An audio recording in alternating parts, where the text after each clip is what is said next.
Hi అండి, అందరికీ నమస్కారం అండి. ఫ్రెండ్స్, ఇప్పుడు అందిన వార్త. ఇక ఈపీఎఫ్ఓ ఖాతాదారులకు అదిరిపోయే మరో గుడ్ న్యూస్ అంటూ అప్డేట్ అయితే వచ్చిందండి. అయితే ఇందుకు సంబంధించిన పూర్తి వివరాలు అయితే మన వీడియోలో తెలుసుకుందామండి. ఆ గుడ్ న్యూస్ ఏంటనేది వీడియో స్కిప్ చేయకుండా చూడండి ఫ్రెండ్స్. అప్పుడే మనకి పూర్తి సమాచారం అయితే తెలుస్తుంది. ఇక లేట్ చేయకుండా వివరాల్లోకి వెళ్ళిపోదాము. ఇక ఈపీఎఫ్ఓలో వ్యక్తిగత వివరాల్లో మార్పులు, ఆధార్ అనుసంధానానికి జాయింట్ డిక్లరేషన్ ఈపీఎఫ్ఓ మరింత సులభతరం చేసింది.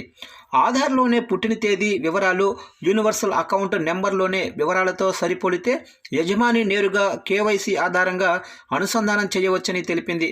ఇక యూఏఎన్ ఆధార్ అనుసంధానానికి అదనంగా ఈపీఎఫ్ఓ ఆమోదం అవసరం లేదని పేర్కొంది.